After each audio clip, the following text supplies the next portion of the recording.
The biggest thing you gave me was time. I've always been a proponent of do the job, do it well. When you're a family, everyone in the family has to be treated with respect. I couldn't have done this without you. Coming here to K-State, you've been my confidant and in the room with me. I want to know who you really are, right? You could put whatever you want on paper, but that doesn't really matter. Greatest teachers, they meet the learner wherever he is. They don't care what you know. Until they know how much you care. Be aggressive. Let's win. Here we go.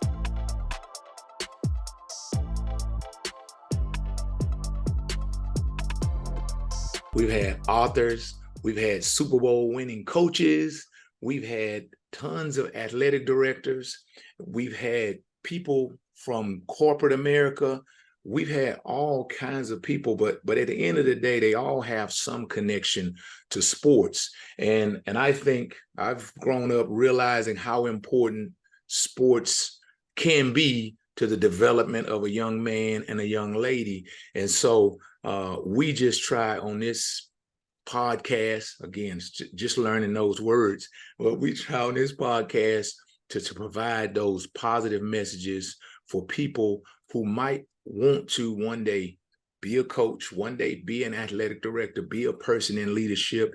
And it's all about leadership. And so in that vein, thank you, Jim, for being with us. And I can't wait to get this thing rolling.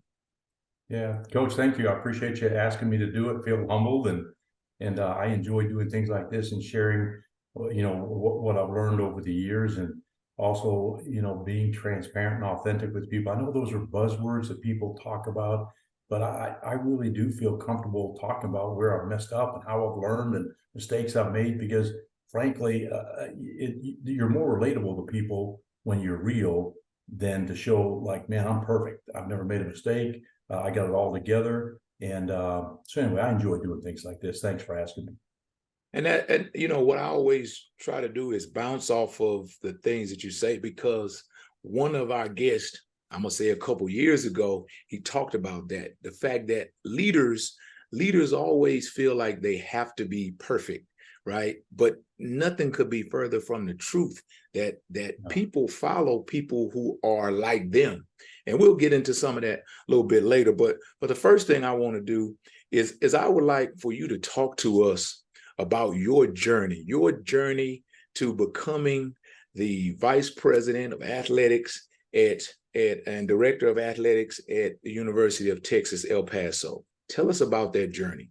Yeah, well, so I'd have to really go back, and I'll try to make this as succinct as I can, but you have to realize we all come from our experiences, right? And I grew up in a very poor family, Northeast Oklahoma. Nobody in my family's been educated, so I'm a first-generation college student.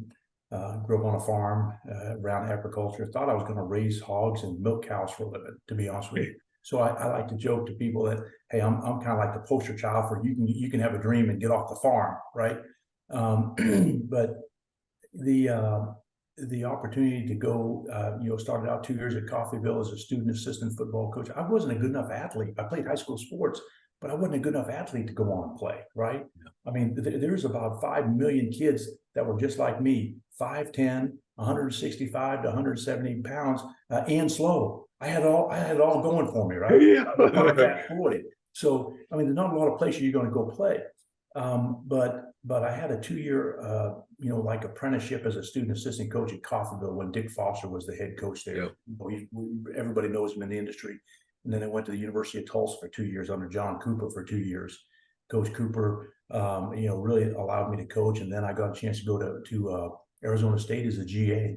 I had no idea what a GA was, didn't even know anything about it when I first decided I want to go to college. And what I was thinking is maybe, just maybe, I could teach PE and be a history teacher, something like my high school teachers and coaches, right? Those were the people that were influential in my life at that time. And then I just continued to keep going and doing what I was doing until I got hired as a full-time coach at the University of Idaho and worked there under 3 different head coaches, Keith Gilbertson, John L. Smith, Chris Tormey, all great people, great mentors, heck of a football coaches, and lots of the assistants in between. But I had this opportunity to basically get out of coaching and go into athletic fundraising, in which I did because I wanted to try to be a better husband and a better father. And unfortunately for me, I didn't know that I was going to get divorced within a year after doing that.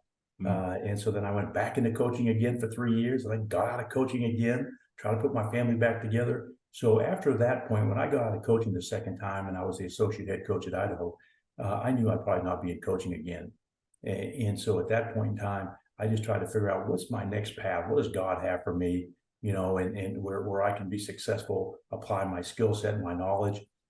I will tell you this, I think many coaches, when I talk to them, and I've tried to hire a lot of my former coaches I worked with, they just think of themselves as doing nothing but being a ball coach. They're like, Jim, I'm just a ball coach. I don't know what I do. I'm just telling you, coaches today at almost any level, at any sport, would be great administrators. When you think about the tasks that you have to do, right? I mean, you've got to have a great work ethic. You've got to be able to command a room and have presence, speak extemporaneously. You've got to motivate. You've got to hold people accountable. I mean, you've got to be likable and relatable and on the recruiting trail, right? You've got to be able to evaluate talent and analyze. So you guys have got all these wonderful skills and tools that you can apply to lots of different things, but you got to be ready to make that transition into something different, or else you're just stuck with the mindset, I'm just a ball coach. I don't know what else I could do, right? So that's really how I transitioned. I got into fundraising. I felt like fundraising was very similar to the recruiting process. You and I both know you have to identify who you're going to recruit, then you have to recruit them. At some point you have to ask them, hey, Van, are you going to come? I offer you a scholarship. You come. That's right. And then the last thing is, when you come as a freshman, 12 months later, you get to determine if you're going to stay around and do it for another year, right? So that's the same thing as the life cycle of donors. You have to identify somebody you're going to cultivate, then you cultivate them, then you ask them, hey, Van, would you give us $100 or 100,000? Doesn't matter what the number is. And then after that time period, you say, yes, no, I need more information, right? You make a decision and you say yes. And then we spend the next 12 months hopefully showing you the value of your gift in supporting whatever initiative it is. And that's really, I could relate recruiting to fundraising, and that's how I transitioned into being an administrator and gradually working my way up. Wow. And you mentioned your mindset. And I, as a coach, I try to have my players understand that you've been playing football since you were 8, 10 years old in some cases, and you get into the track to think that is who you are. I'm number 40, I'm number 37, but you have to understand, no, man, you are much more than that. Number one, you're learning skills as a player, right? Yeah, you learn some, like you talked about, some great skills as a coach, but as a player, you're learning skills that can easily transfer to any job. Like you have so many players that think that I can only be successful if I make it to the NFL.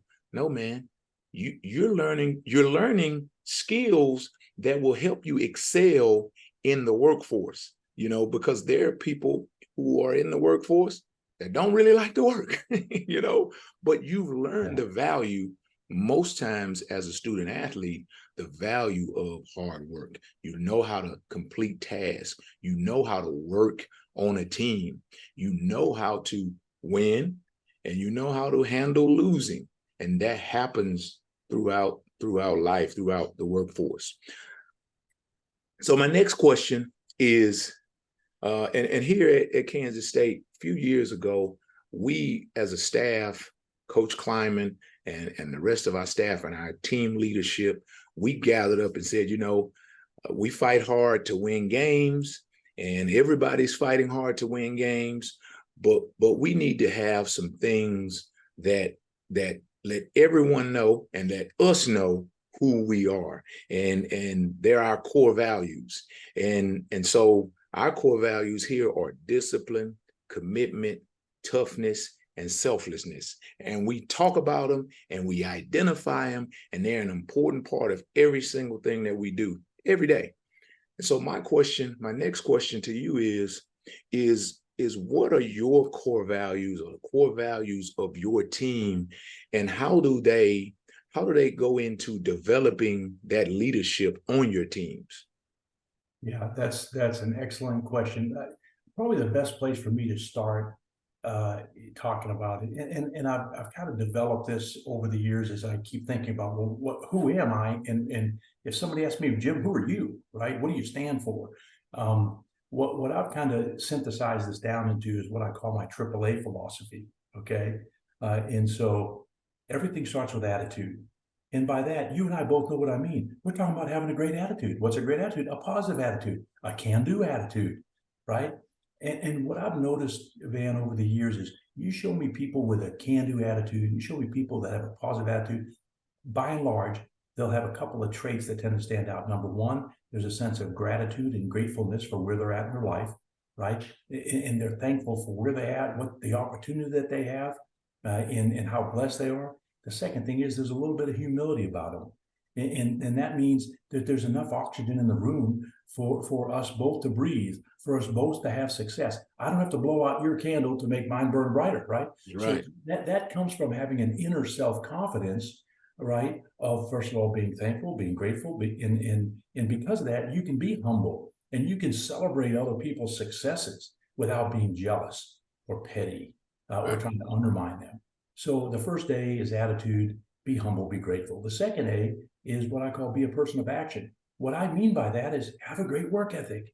Don't sit around on your butt and think that great things are going to happen to you when everybody else is out working you, right? So this old saying, John L. Smith used to say, said that the harder I work, the luckier I become. Yeah. I do think that can be overdone like anything. Someone could be a workaholic and that's your badge of honor, and you lose your family and your life and your health and your those kinds of things. I'm not saying out of balance. What I'm saying is have a good, healthy appetite for work, where you're energized by what you do and how you do it. You take pride in doing it well at a high level, right? And maybe even be able to do a greater capacity for work. Right. And we've all seen young people or adults for that matter. You go, if I had that dude's talent, I'd still be playing. If I had that guy's intellect, I'd be killing it. Well, then you go, well, why don't they? Because they don't work hard at it. They'll give it to you on first down, but won't do it on third down. They'll do it on third down, but won't do it on second down. Yeah. And so you gotta get people to buy into this idea that hard work is the differentiator. That's what separates the men from the boys, and from being great from being good, and being good to being average. So have a great work ethic. I say this to all of our student athletes every time I meet with them. I go through my AAA and I say, listen, I will take somebody with a great work ethic over any other attribute, over your talent, your skills, your good looks, your intellect, your education, your socioeconomic standing, your race, creed, nationality. It doesn't matter. I'll take somebody with a great work ethic because it's the great equalizer, right? That's right. So the second A is being a person of action. The third one is being accountable. When you and I hold ourselves personally accountable, nobody else has to hold us accountable. Our wives don't have to hold us accountable. Our head coaches don't have to hold us accountable. My president doesn't have to hold me accountable because I'm holding myself accountable. Right. And there's freedom in that. See, we don't understand that, but when we start doing that and we realize we're the master of what happens most of the time in our lives, then it's liberating, because the truth is we can control what does happen to us. And I'm not talking about if a plane falls out of the sky and hits you in your office right there and kills you. I'm not talking about that. I'm talking about whether or not, how our attitude is when something happens to us. I'm talking about if we get to work on time. I'm talking about how we treat our spouse or our players, right? That's every bit of it's within our control, right? So when we hold ourselves personally accountable, it makes all the difference in the world. And then there's all those other things, just like the four things you named off. They're all parts and pieces of this, but that's how I like to articulate my value system. Okay. Now, with that being said, I don't know any coach in America that wouldn't want a kid that has a great positive attitude, has a great work ethic, and holds themselves accountable. Is there any kid that you wouldn't want on your team like that? Well, and that's what you push for every day. Exactly. So I'm trying to surround myself with administrators and people who get technical skills and competency. But those are the core values that I'm looking for when we try to build a team. And that's what I try to do when I lead. And I try to be a reflection of that. Now, I realize we all have days when you're dragging, you're tired, you're worn out physically or something. But I'm talking about people who have that kind of constitution day in and day out of the people I want to surround myself with. And it's funny you mentioned some of those things. I, as the assistant head coach, I get an opportunity. Coach Kleiman on Thursday gives me the message to the team. And today my message was inward. And what that is that you know, players, student athletes, they're getting messages from their moms and their dads and social media and their neighbor next door as to, man, why you guys not blitzing more? Or why they're not giving you the ball? Or why don't you start? Or why aren't y'all running the wing tee? And all these messages that you're getting, all this stuff you get from outside, you get it from the media, you get it from all kinds of places. And I said, man, the reason that we play this game, if you go all the way back when you started, you didn't have all these messages. All these people, you were playing Little League. They didn't care enough to worry about you. So you played the game for the love of the game. So it was inward, right? Yeah. Everything you do has to be because you talked about working hard. Why am I working hard? Am I working hard so that when you walk by my office, you can see me working? Or am I working hard because I'm committed to doing the best job that I can because I put my name on the door, right? Because it's what I am putting out, right? And so I talk to our team about not worrying about the noise that comes from the outside, but let's find our burn that you have inside you that makes you want to do, that burn that makes you want to watch film, that burn that makes you stay after and do a little extra after practice, or that burn that makes you get there early. Those are the things that we must always stay connected to so that in the rough times, you go back to that. And in the really good times when everybody's patting you on the back, you stay committed to that as well. And so it's cool to hear you say that. So now let's talk about, I know that you've done some great things, but you've also been around some great people. And now what I like to hear is doesn't have to be multiple people, but who are the best leaders you've been around or best leader that you've been around, and what lessons did that person or persons give you? Yeah. So what I would say is, I think in all of our lives, people come into our lives, they're there for a season, and we're taking things away from our relationships with them, whether we realize it or not. Yep. We internalize how they treat other people. Yep. Right? We internalize how they treat their spouses and their kids. We internalize how they treat their student athletes when they're coaching them. We internalize lots of different things, whether we realize it or not, or they realize it or not. Yes. It's like we've all told our student athletes before, hey, people are watching you. You're in a fishbowl, especially young, impressionable minds watching what you do, what you say, how you act, the way you carry yourself. Are you caring and compassionate and have empathy? All those things that make us human. And the truth is, we do that with leaders. And sometimes a leader could be your best friend, yes. Right? And they could cause you to do the right things that inspire you, or they could cause you to go down a path you shouldn't go down and do the bad things that we know we all can be caught up in. But they still let us. They can lead you, into the right place, or they can lead you down the wrong path. So my point is, I can take a little bit of something away from every single leader that I've worked for and been around. And they're the things like I just described. And I don't want to name any particular names to highlight somebody over somebody else. Right. I can just tell you, there were times when I watched somebody and how disciplined they were. That's one of you guys' 4 core tenets at K-State. And I thought, yeah, I could do that same thing if I just be more disciplined. Yes. That's something I've got to do, right? That's so what causes somebody to be disciplined? Part of it is you got to have a plan, and then you got to believe that whatever I'm supposed to do consistently, religiously, in the form of discipline is going to end up with some type of tangible result, right? Because you see it in somebody else, or you believe it will happen, whether that's dieting, exercise, whatever it is, reading, whatever you want to be. But there's people I've seen that are incredibly disciplined. I thought, I can do better. So they've inspired me to try to become a more disciplined person. There's other people who use great humor and were able to take a very tense situation and basically take the energy or the tightness out of it. I'm not using the right word. I'm struggling to try to say but take the tension out of a room Right. because they turned something funny or made humor about themselves, Yeah. which made everybody go, oh, okay, this is going to be more That's real. right. Right? Yeah. Yeah. And things of that nature. I've been around people, one of the coaches I talked about earlier had this amazing work ethic. And I think I picked up a lot of this thought about coming early, staying late, working hard from that individual.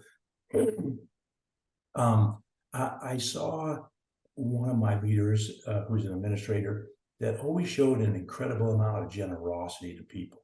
Okay. And when I say generosity, I don't mean just here's some money, right? What I mean is you may be having a meeting in your office, right, with somebody, and they walk by the door and you go, come here, come on in here, sit down, meet Billy, right? Billy's so-and-so. And you allow them access to your meeting with Billy that they would normally not get from anybody else, right? That's what I mean about being generous. And usually that person would sit there and go, wow, I'm sitting in here with this person and that person. I got to hear this story and that story, right? They're going to leave there telling everybody, you won't believe what happened. Coach Malone brought me in and so-and-so was there and I got to interact and listen and hear. That's an example of generosity. You extended the generosity of that relationship that you had with the other person, your time, which we all know is incredibly valuable, and things of that nature. So when I say generosity, it's not just, we think of typically generosity as money, somebody giving something to somebody, but our time, our attention, our words of encouragement, right, and empowerment. I don't know if you remember a time as a young person when maybe you were struggling with the idea, am I good enough? Can I get it done? Am I ever going to succeed? Or I remember one time as a 10th grader coming into the locker room one time. The guy's name was Joe Phillips. Okay, and he was the defensive coordinator coaching. This is at Colcord, Oklahoma. Now, this shows you how important what we say is to young people. Rich Jones was the head coach. Joe Phillips was the assistant coach, and we came in, and the head coach asked the assistant coach, "What do you think? Could we put center in there?" And Coach Phillips said, "Yeah, he can do it. I trust him." And I remember walking past there, and I'm kind of looking at him, and I'll go into the locker room, and I remember thinking to myself, "Well, if Coach Phillips thinks I can do it, maybe I can do it." Now think about that. That's 50 years ago or 45 years ago. I remember it like it's just yesterday. Because when people are generous with the words that they say that build us up, we never forget it, right? So that's an example of seeing something that a leader does that you go, wow, I'll never forget that, how it made me feel, how it encouraged me, like maybe I can do it, I am good enough, So there's lots of different things like that. So I can't name just one person and say, this is the best leader I've ever worked for, because they all bring something to the table. And I've learned from every single one of them. And I think that is excellent, because that's the responsibility we have, is to every environment that we go into. I've had as a coach, I've worked at a lot of different places, worked with a lot of different coaches, and that's the attitude that I have. Sometimes I've learned things that I wouldn't necessarily want to do, but Absolutely. more than that, I've learned things to do. I've learned a lot of great positive things, but again, I've also learned things that probably are not a good fit for me. And you spoke earlier about, gaining something from different people. And I try to teach our players that, it's not always the guy who is the starter or the guy who is the senior who can be a leader. I'm a big book reader, especially leadership. And I read a book called The 360-Degree Leader a few years back. And that book talked about there was a story in the book, a corporation, and the CEO would be in his office, and I'm going to jack the details of this story up, but that CEO would be in his office late in the evenings, and the janitor would come in. The guy who was responsible for cleaning the offices, he would come in, and they would have conversations about what's going on in the company, and the janitor would drop knowledge and drop wisdom to the CEO, and the CEO would carry out these wisdoms and carry out these tasks, and everybody thought it was all about him. but really the leadership was coming from the place that most people probably wouldn't even anticipate or expect. And so that's what I try to teach our players is that, man, leadership, if you're one who is amongst the masses, leadership can come from you. And then to the person who is accepting advice, you got to make sure you vet your information, but you can get good information from people. There's wisdom all around you. It's not just a senior. It's not just the guy who has 100 yards each game. It's not just the guy who's the starter. It's not just the quarterback. There's leadership all over. And I think as the coaches and as the leaders in those positions, we have to continually develop that leadership, right? Give those people the courage, kind of that you talked about, give them the courage to be able to, when it's your moment, stand up, stand out, and say what you believe and lead down the road that you think is the right way to do things.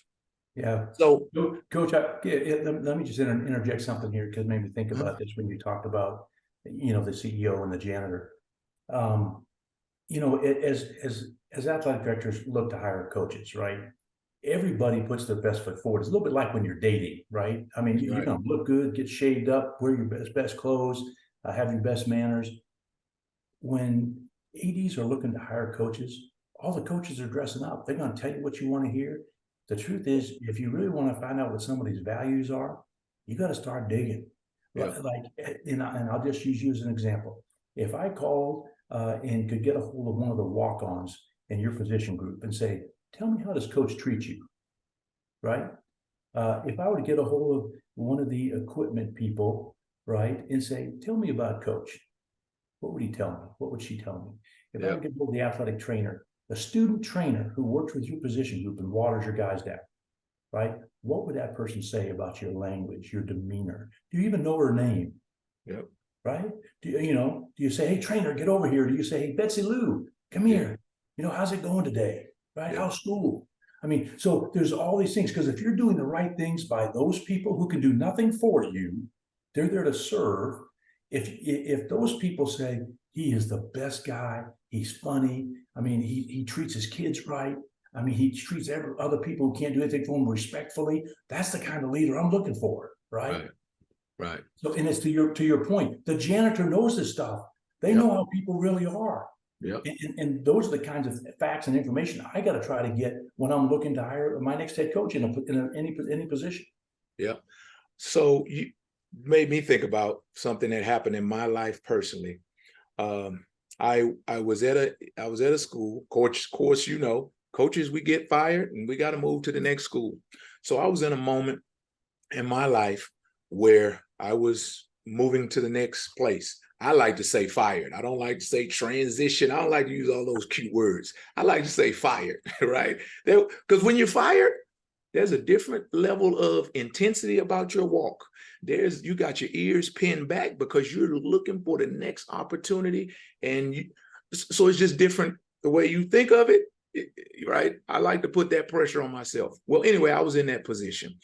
And one of the school that I was leaving from, one of our kids who was a walk-on, he called me and he said, Coach, there's a university who's going to call you because I talked to him. Like, what? Yeah, my best friend on the staff, they called me and they wanted to talk to me about you. Wow. What? Now, this kid was a walk-on. He never played. He never played for us. Wasn't my position group. But what you talked about, man, that's why I coach. I coach to change lives. And they don't have to do anything for me. They just have to be a player. Listen, I talk to kids at the airport, that I don't even know. Hey, man, pull your pants up, right? Because that's just what we do, right? As coaches. Well, this young player, this young guy, I found out later, he gets on the phone with this staff and he talks about all the things that you said. Coach Malone, he treats me the right way. I don't play. I'm not doing anything marvelous, great for the team, but Coach Malone, I know he cares about me. He asks about my family, all these things. I'm thinking, should I pay this kid or what? But if you're not living your life that way as a coach, you're making a mistake. And it's just that simple, because I am sitting in this chair because of coaches who cared about me. And I've been able to do some phenomenal things as a student. I was able to do some phenomenal things as a student athlete, as a professional player, and as a coach, but I owe it all to those people. And each day that I do what I do it to repay them. All right, enough about me. This is your moment. You've had the opportunity to hire every coach, right? All over the athletic department. My question is what is it that you're looking for? What is it that you look for when you kind of alluded to it earlier, when you are looking to put somebody on your bus? What is it that you look for that they all must have? Yeah. So I'll go back to my AAA, right? I'm looking for somebody that's like that. It's a little bit hard because I don't know anybody that won't tell you they have a good work ethic. But the truth is, some people have got a really, really good work ethic, and some people think they work. Yeah.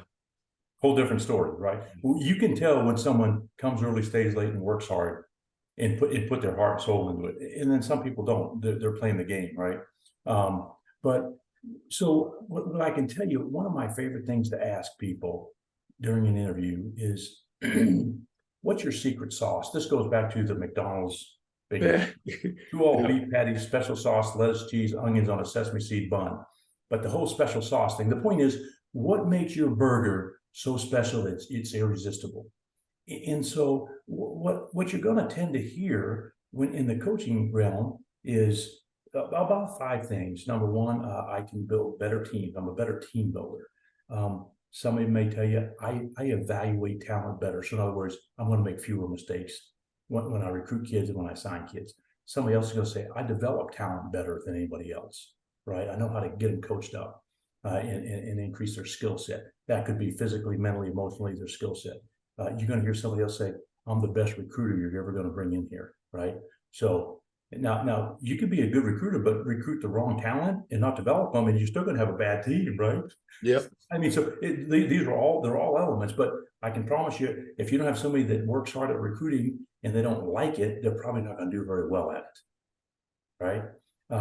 And the other thing you'll hear from most people is, hey, I'm really good, tactically or strategically with game planning, play calling. So those are about the 5 things you're going to hear typically. Now, the reason why I ask that question is because if the only way you're going to take my job is because I pay you more, or because we have a bigger weight room, or our NIL collective is bigger, or we play a soft schedule so you can win more games and pad your schedule. Whatever you think it is, you're probably missing the boat.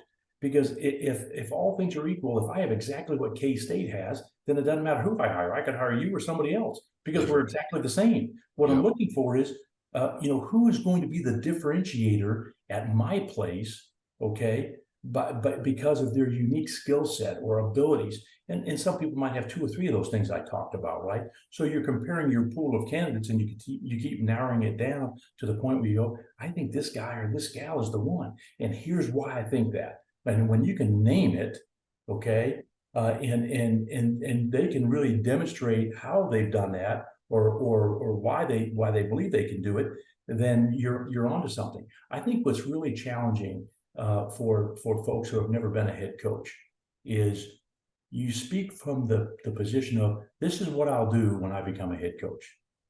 That's different than saying, let me tell you what I do as a head coach, right? One is hypothetical. I learned from these great people, these great men. I mean, I've been an understudy, but you haven't ever sat in a chair and had to live with the consequences of your decisions. When you're the head coach, you get to say, hey, let me tell you what I've learned. Here's what I've done that's worked. Here's what I've done that hadn't worked. And you come from a different point of view with the way you speak. But at the end of the day, if you're going to say this is your secret sauce, you better be able to point to either your education, your experiences, your continual growth and mindset as to how you develop, whether it's leadership, whatever it is, and why that's going to be the differentiator. for you if you come to my school. So I think it encompasses a lot of those different things. But so I start out with, I'm trying to find somebody that fits my AAA philosophy. I'm also trying to find out, as an example, I would think it would be hard. I say this, and I don't want to overstate this too much, but I think it could be hard for someone who's lived in the New England states their whole life. That's where their family, their network, their sense of, I know all about New England, right? From the tip of Maine all the way down to Connecticut, and over to New York. If that's your world, I would think it'd be hard for you to go from there to the desert Southwest, Albuquerque, Phoenix, El Paso, right? Vegas, because it's so different from this part of the country to this part of the country. So we tend to look for people in regional areas. Not that I think good recruiters can go anywhere and recruit people. I really do. But we're in this deal anymore where it's not just about being a good recruiter. It's having a network. It's having a philosophy about why I should. Let's say I hired somebody from the New England area. Do you think there's a good chance they're going to go back to New England and recruit players? Yep. That's where they're from, and that's where their network is. Now, let's just say you bring 20 student athletes. It doesn't matter the sport, but bring 20 athletes out of New England and put them down here in the desert Southwest. Do you think that might pose some problems for them, for the community? Exactly. It'd be the same thing if you took 20 kids out of the desert Southwest and put them in New England. It's a different culture. It feels different to them. So at the end of the day, you're looking for all these reasons why there's all these fits here, right? Is there somebody regionally that makes sense? Is this person showing a progression in their career that would say that they are now ready if I'm going to take a chance on somebody that has no head coaching experience? Your Coach Kleiman's given you a wonderful opportunity to grow and develop your associate head coaching skills, right? In speaking into the team and delivering a message is one part of it. I mean, I would be saying, tell me how much coach has shared with you with the budget and the budgeting process, right? Because that's a big part of it. And not just, here's the money, how do you want to spend it? It is, how do you talk to your AD about the budget challenges? And why do we need this versus that? And how do you monitor the budget to make sure we don't go over? I mean, there's lots of nuances, right? Right. So what kind of opportunities do you have working with donors? And to understand why your ability to fundraise is critical. In most jobs that first-time coaches are going to get, they're not going to be the best jobs in America. They're going to be mid-major jobs probably, right? Yes. And that's the jobs that we all get when you're first getting your first head job, whether you're the head AD or the head football coach. So you've got to develop all those skills. And if you work with good people who are trying to develop you, they'll give you those opportunities. And it is really cool that you say that, because that is what Coach Klein, well, first of all, a few years ago when he came to me and put this opportunity in front of me, he said, now you need, we were going into COVID and the COVID protocols. So it was a fabulous time for me to be able to experience this growth. But he said, okay, so this is what we're going to do. And he said, I got a meeting with Gene, our AD, Gene Taylor. And I said, okay, well, I'll see. He's like, no, you're going with me, And so it's been phenomenal, the opportunities for growth that I've been in. You talk about the budget. I sit in those meetings. I sit in the operations meetings. I sit in the support staff meetings. I've had the opportunity to run the support staff meetings, to hire coaches. I've had the opportunity to do those things. And as you were talking about it, right? I've watched the stress that he's under as a head coach, because hey, you're in that seat, buddy. Listen, I'm over here, I'm helping you, I'm doing all I can, but you're in that seat. And I can see, which I did not ever as an assistant coach, thinking about my defensive backs, thinking about my cornerbacks, totally focused on them. I never saw it from that perspective. Now I see it from the perspective that he has, because of the discussions that we have. But throughout my coaching career, hey man, I need 2 corners. I don't care about how many running backs we need. I don't care that we lost 4 offensive linemen. All I know is I need 2 cornerbacks.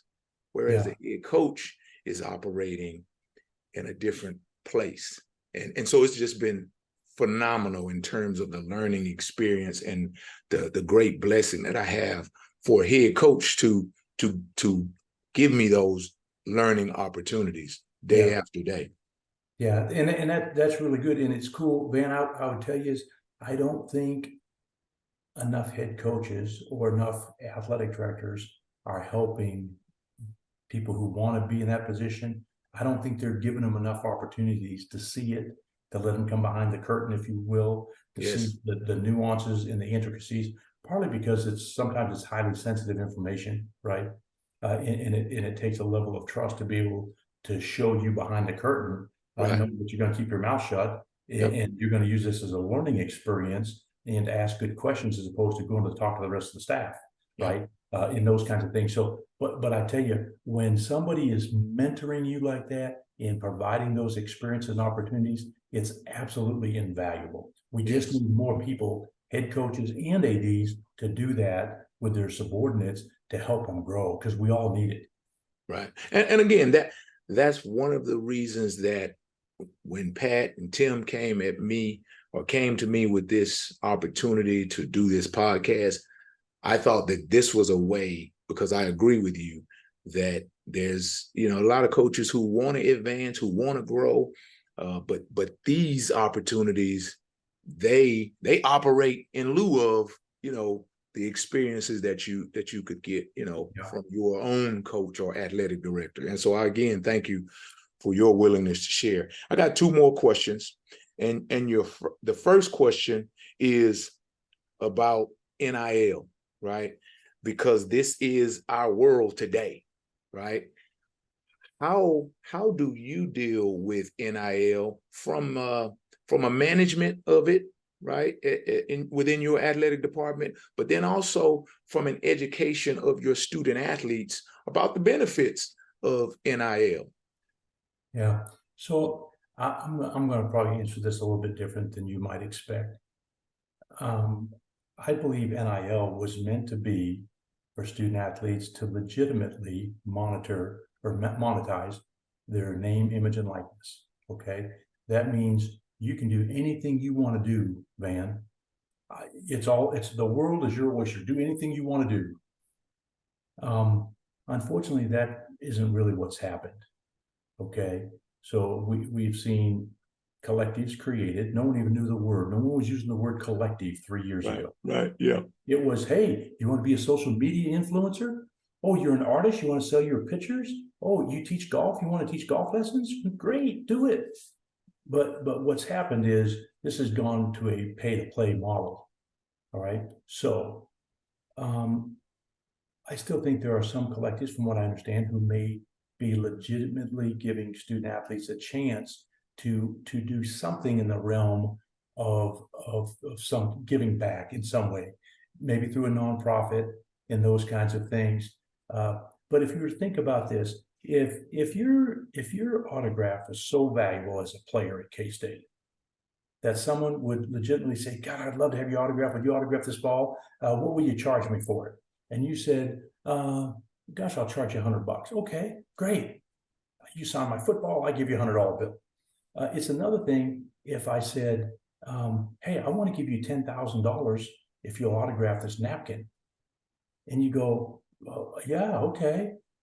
No, you have no basis for why it's $10,000 versus $100, but you were willing to do it for $100. Right. Okay. But if someone offered you $10,000, you'd probably take it, wouldn't you? Mm-hmm. Right. Of course. Okay. Any student athlete would, for sure. We all would. I mean, that's just human nature. But my point would be that wasn't supposed to be that. It was supposed to be, you tell me what you think your autograph is worth, and I'll decide if I'll pay it, right? Based on how valuable I think your autograph is, right?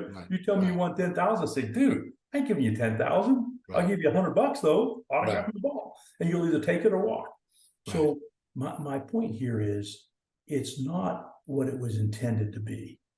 And I love anything where we can help student athletes legitimately learn how to monetize their name, image, and likeness. But I don't see many athletes really wanting to learn how to be entrepreneurs and how to monetize it legitimately. What I see is, you're going to give me 10,000 for my autograph? I'll take it. You're going to give me 100,000 to come to your school and then get 10,000 a month for my autograph? I'll do it. Right. The problem with that is somebody's always got more money. Yeah. And so maybe that's what K-State can offer, but I can offer 1/10 of that at UTEP. And while you can offer 10 times what I'm offering, USC or Oklahoma can offer 10 times what you're offering. Mm-hmm. And that isn't what it was supposed to be. Right. And all along the food chain, while student athletes are getting more money than they've ever gotten before, legitimately, through NIL stuff, I think we're setting a lot of young people up for failure because they're not really learning how to be entrepreneurs and how to legitimize their name, image, and likeness. They're just taking the money. Right. So and that's sad, I think. It is. And you said initially, you said, I'm going to probably answer it differently than you'd expect. No, I expected you to answer it exactly the way you did, because I believe what you believe is that, I remember when I played, when I was a student athlete, and you couldn't sell a t-shirt, right. But the university could, and they could make money off a shirt that said Malone, but I couldn't. And that's what NIL has given a student athlete an opportunity to. And this is the way I educate our players, because I think that it is really, you said it a second ago, that it's about the education of the student athlete, because these guys we call them kids, but they're about to step into corporate America. They're about to step into the world. So I want to educate them as much as I can. So what I believe is that, you like fishing, right? You like fishing. You're a defensive end, but you like fishing. So why wouldn't you contact every company that makes fishing lures and you say, hey, Jones Fishing Lure Company, let's do a deal. I sack quarterbacks on Saturday, but on Sunday, I'm out here using Jones Fishing. Like, that's what it's about. And you said it, you have access to the world, right? When you're on the phones, you're on social media. Listen, you can connect with Jones Fishing Lure Company. You can connect with Abraham's Rod and Reels. The world is your oyster based off of your brand. And so you have to have a certain kind of brand, because if you're a guy who is out there on the field being a clown, then Jones probably will not want to be associated with that, right? But if you're a guy, every time you get a sack, you do the fishing lure thing, hey man, that's pretty cool. They can have a video for that, right? Yeah. Again, just like you, that's what it was designed to be for, right? Yeah. And guess what? There are going to be some controls. There are some controls coming, but it's just like anything else. When you throw it out there initially, everybody goes wild, and we all know better. And so there will be controls, but I think that you start with educating your players. You start with your student athlete. You educate them, because there are taxes involved, right? You got to pay taxes. And when you don't pay taxes, then you have grown, my mom would say, you have grown folks problems at that point, right? So we have to educate them, because that is why they're under our care, is so that we can advance them. Yes, we want them to make all the money that they can. I want to give you ideas so that you can give me a little cut when you get to, right? But I want to give you all the ideas that I can to help you advance your brand, to monetize this thing that you call that you sell out there every day. But I want you to learn to do it the right way. And I want it to be valuable for you and not hold you back in any way when we roll into the future. Yeah. Coach, one of my frustrations is if we can offer programming out the yin yang, okay? We're going to have an NIL seminar. We're going to have a financial literacy deal. We offer all this stuff. You guys do too. If you don't mandate the kids to be there, 1/10 of them will show up if you're right. Right. So then you go, well, how is that? Because we're all being told we're supposed to educate them, right? Yeah. Well, why won't they show up? Because number one, they don't have to, unless you browbeat them and say, hey, you got to be there. We're going to take roll. Da da da da. There's an old saying that there's no such thing as teaching, only learning. That's right? right. I can try to teach you, but if you're not ready to be taught and you don't want to learn, it's in one ear and out the other.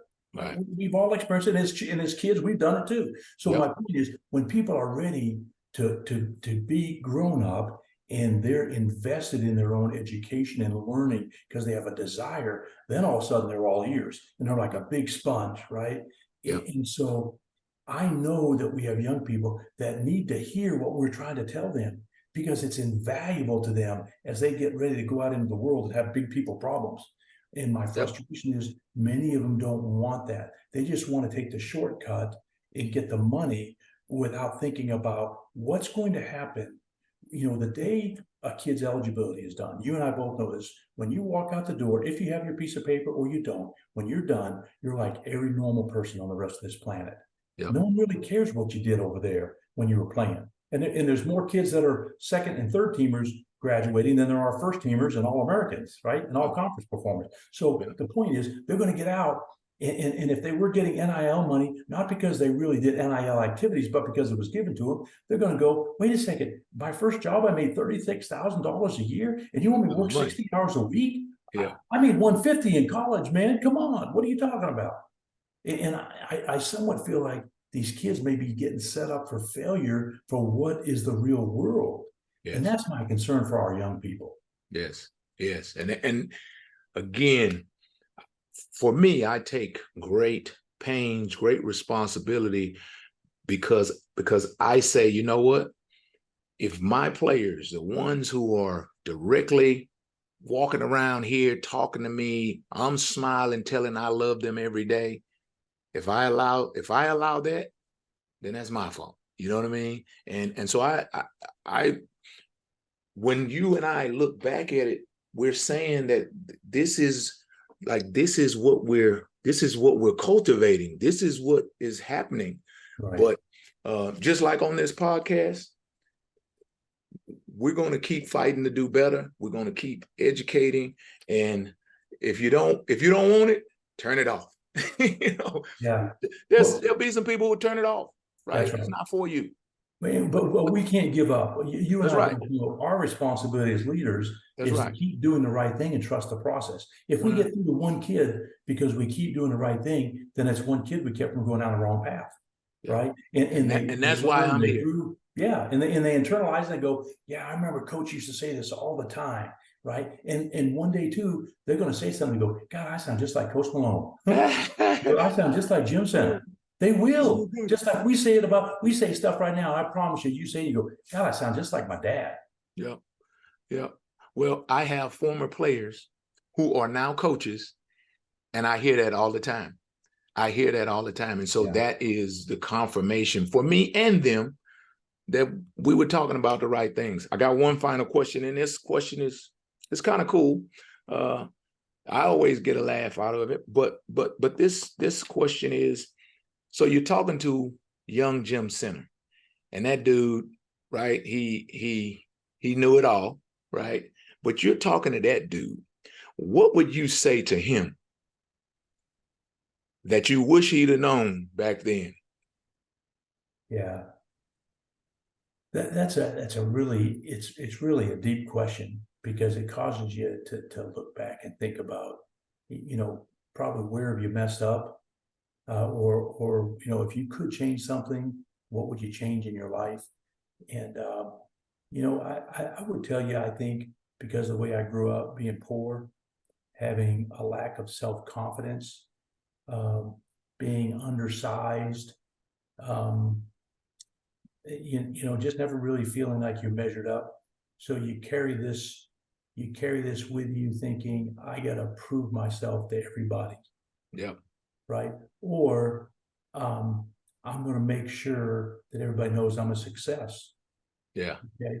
So you may spend too much time trying to seek other people's approval.